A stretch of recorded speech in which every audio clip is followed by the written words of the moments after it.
नमस्कार सांगमानी जय जगन्नाथ। आज आम बनैबा चूड़ा रे सरू चकुड़ी। प्रथमे ग्लास चावल नहीं जावा, ताकू भल भाव 2 घंटा पर्यंत बतुरई दबा।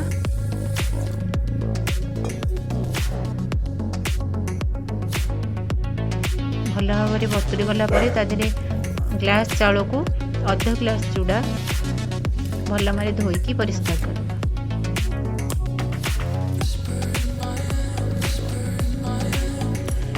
देहरे ग्लास चावल को अध कप फाड़े नड़िया कोड़ी भल मारे फाइन पेस्ट करदे। आपन चाहिए बहुत चावल नहीं पारे से अनुसार चूड़ा और नड़ियार परिमाण बढ़ाई पारे। भल मारे फाइन पेस्ट कर सारापर लुण स्वाद अनुसार लुण दी भल भाव गोला।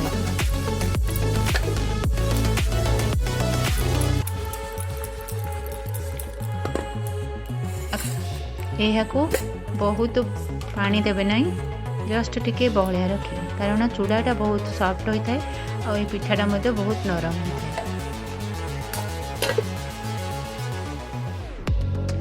स्वाद अनुसार लुण दे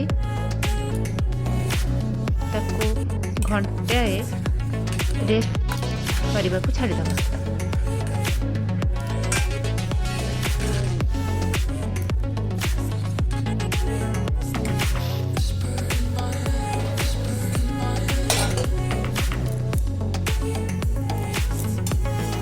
तापर पैन टाक भल भाव गरम कर तेल गरम देदेबा और से चकुड़ी को बुलाई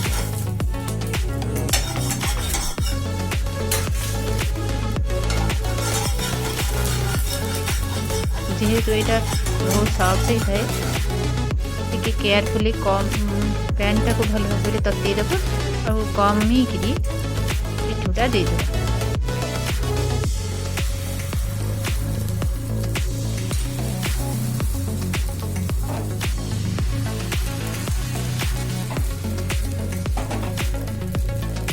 टी घोड़े देले भल भाव सीझी जाए और शीघ्र बाहर पड़ता और टे तेल चारिपटे बुलेदेवा ताकि सहजरे पिठाटी उठी।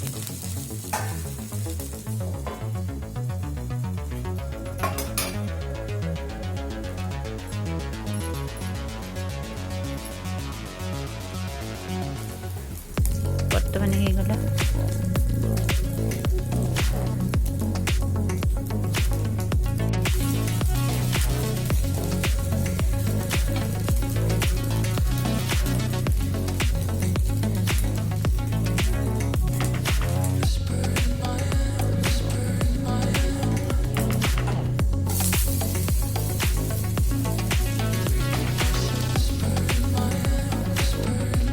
गरम गरम सरू चकुड़ी।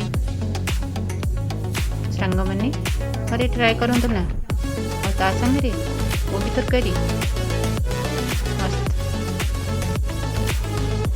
खातु और खुआतु। लाइक करूँ, कमेंट करूँ और शेयर करूँ। मुझे देवी नुआ नुआ रेसिपी आपण रही सांग मैंने। नमस्कार, जय जगन्नाथ।